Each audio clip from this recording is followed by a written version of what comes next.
The beauty and serenity of the White Mountains make a perfect retreat for world traveler and documentary photographer Daryl. I've always longed for places where solitude can be experienced. When I found this house here in Lancaster, I realized my dream had come true. A spot where Daryl can unwind and relax after crisscrossing the globe, telling stories with his lens.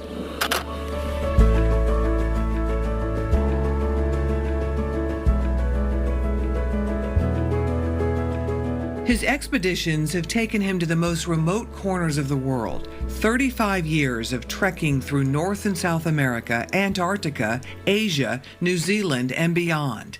But then I went to Cuba, and that became a transformative experience for me.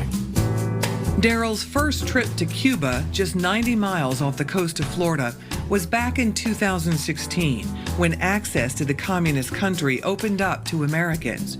He's returned a dozen times since, immersing himself in the culture, snapping photos of daily life, and preserving moments. I've been to every province, every city, and probably 3/4 of the towns in all of Cuba. Landing in Cuba is like turning back the hands of time.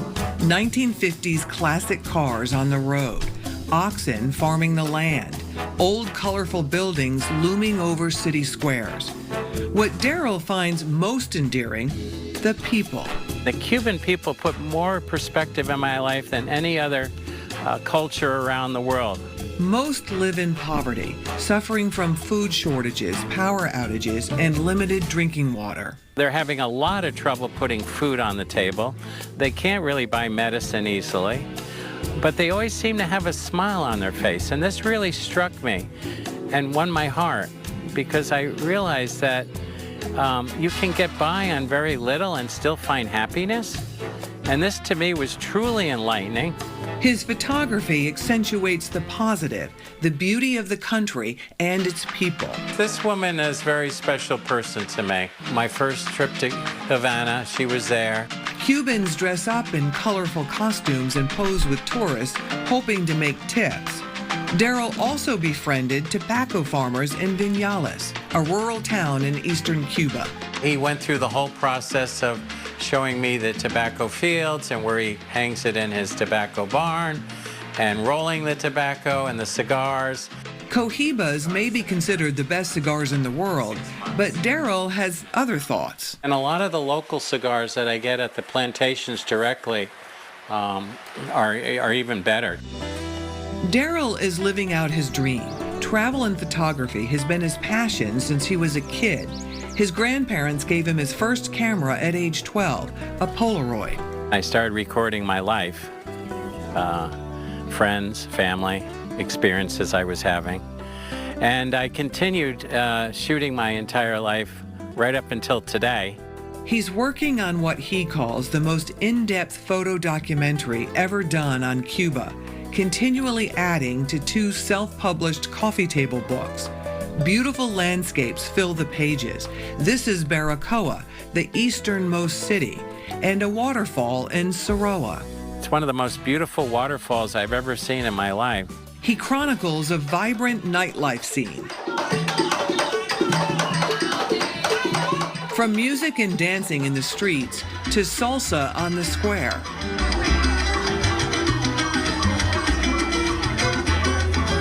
Street artists lend their talents to beautify the city. And Cuba's most famous artist transformed an entire neighborhood.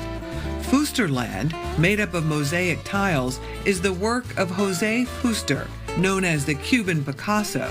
Daryl brought home this decorative bottle designed by the artist.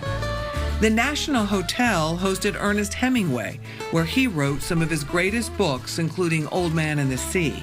The American writer left a huge imprint on Cuba. Government buildings sparkle in the night sky, the pride of Cuba, while surrounding homes crumble under years of neglect. Daryl hopes his photos leave people with a different impression of Cuba. I want them to know that you should never judge a country by its government. That's probably the most important thing that I can say, because people have great misconceptions about Cuba. and they often associate it with the government.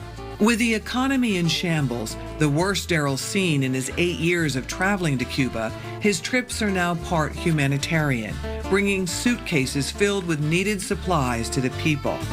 He's also started leading tours there with his new business, the Unconventional Travelers. Americans take a unique trip while injecting money into local businesses. Daryl's way of giving back to the people who forever changed his life. They're just so happy. It just puts smiles on their faces.